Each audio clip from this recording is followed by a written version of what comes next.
بسم اللہ الرحمن الرحیم۔ منہاج المسلم درس نمبر 77 الفصل التاسع فی احکام الجنائز۔ یہاں سے مصنف رحمۃ اللہ علیہ جنائز کی مسائل بیان کرنا چاہتے ہیں، مگر اس سے پہلے کچھ مسائل ہے اس کو آپ ذہن نشین فرما لے، اور ایسے مسائل جن کے اندر عموماً جو لوگوں کے خیالات جو منتشر رہتے ہیں، تو اس لیے جو آپ کے سامنے تسلی بخش بات کریں گے۔ پہلا مادہ اس میں کہ فیما ینبغی من لدن المرض الی الوفات،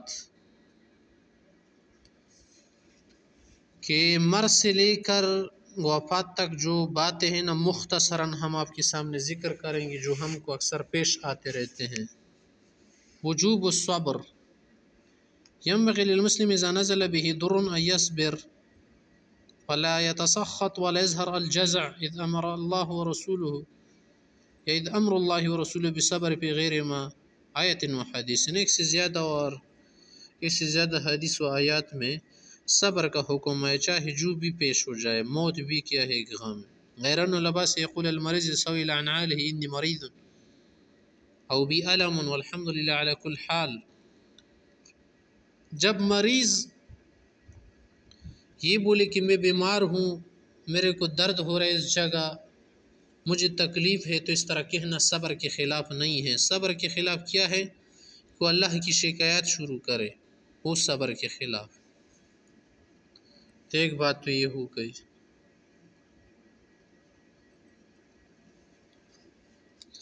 استحباب التداوی، دوسری بات جو ہے نا، دوائی علاج کرنا۔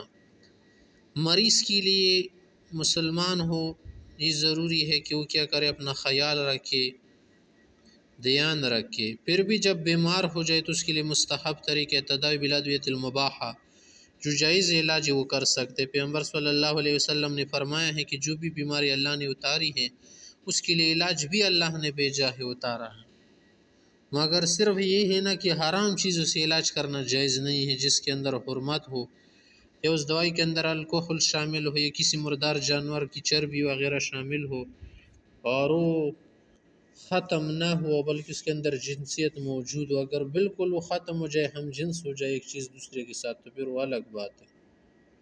بظاہر ہی کیا کرے، اس کا استعمال کرے، جیسے خون کا پینا یا مردار چیز کا کھانا یا اس کی چربی کا یوز کرنا بدن پر براہ راست۔ ہاں اگر وہ کنورٹ ہو جائے، بالکل بدل جائے، تو اس کا مسئلہ الگ ہے، وہ ایسا نہیں ہے۔